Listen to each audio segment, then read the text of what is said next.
The important aspect of the game, I think, will be the scrummaging, where the French look as though they've got a very powerful front row. Well, I must say I got the sense that with the England camp the last couple of days that they're fed up with the criticism, their backs are to the wall, and they're certainly making a show of it. Rob Andrew with the drop goal. There we are. And well deserved. And clearly referee Burnett having problems with Gary Pearce and Pierre d'Hospital, but France have it hit. Lescabura trying the drop. Oh yes. Well, he scored a drop goal in every international of 1984, and he started off again in 1985. Indeed, as France now have the line-out throw, still persisting with the ploy of Danton at scrum half to set it up, and Gallion to come in to take the feed like that. Lescabura looks for a second drop goal. Saint-Amand, his 10th drop goal in international rugby, and with 4.5 minutes gone of the second half, France take the lead, the tricolours aloft. France setting it up. Remember, England, back row man short. Sterling run by Elbani Rodriguez. Now Lescabura. It's a hat-trick for Jean-Patrick Lescabura.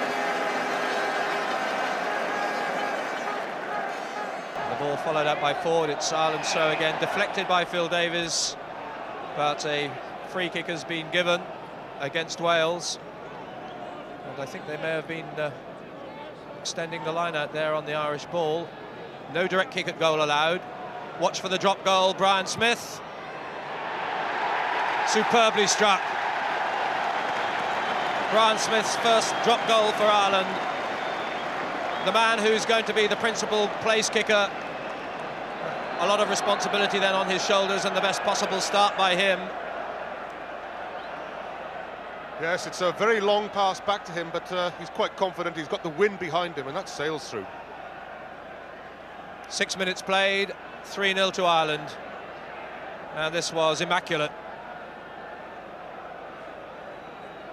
Figure in these cup finals in recent years. Camped first against Namibia. Phil Davies, 2 bridges now. Good handoff. The gap opens up. Pass not quite to hand. Emile Lewis managed to make it available. Kevin Phillips, though, is back on his feet as ever to try and make something of it. He did well. Jenkins tries a long drop goal. It's not a bad effort. Indeed it is not. Out of nothing. What a day he's having. Neil Jenkins, a first try, and now a drop goal. Who could have expected that, and how he managed to get that power on just a gentle swing of the leg, goodness knows. This will hurt Ireland. That's the second maul that's gone really well for France, and Ireland can't take it down. Nyonga in possession. Huge effort by the forwards, and Deleg for 3. We're all square at Lansdowne Road. The forwards set it up, and the outside half finished the job off. That was a wonderful piece of controlled mauling by France.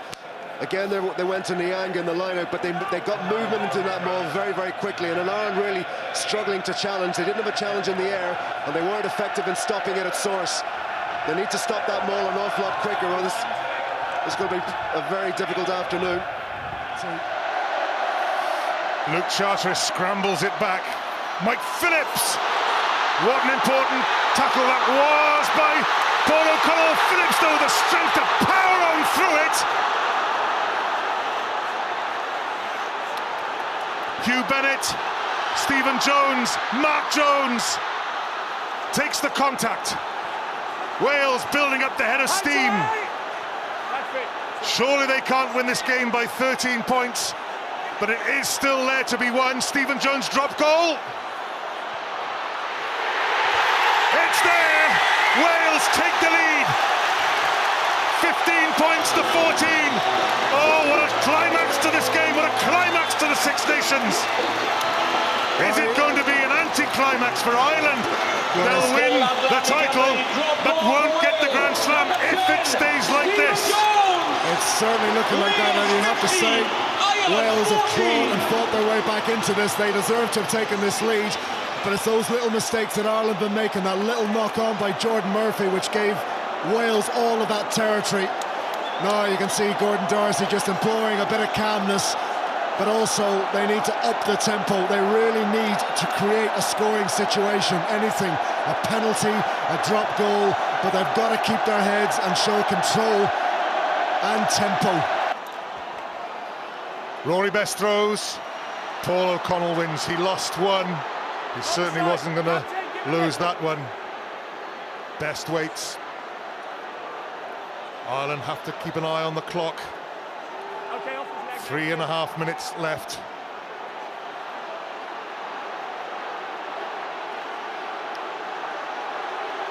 Okay, that's once.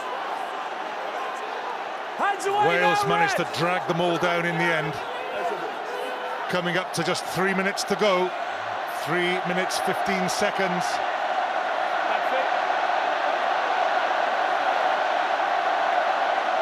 Ireland eating up the seconds here through the forwards. Not eating up much ground though. Peter Stringer wants the players back on their feet. Marcus Horan does, and now stands over the ball, picks it up and feeds David Wallace. And away. Stringer, O'Gara back in the pocket for his drop goal attempt. Here he goes, O'Gara. He's done it! That surely is the Grand Slam. Ronan O'Gara, shaky first half, has kicked Ireland to the Grand Slam, surely.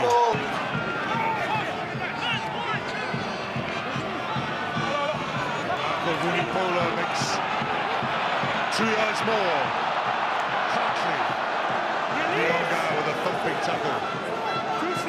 Penalty advantage, it's Nyonga who's been penalised. Kerr doesn't want the advantage. He does. Anyway. Drop goal by Danny Kerr.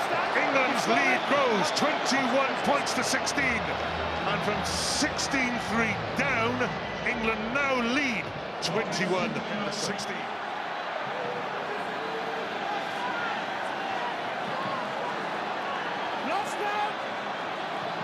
Henderson again. Creeping closer to the point at which a drop goal becomes possible.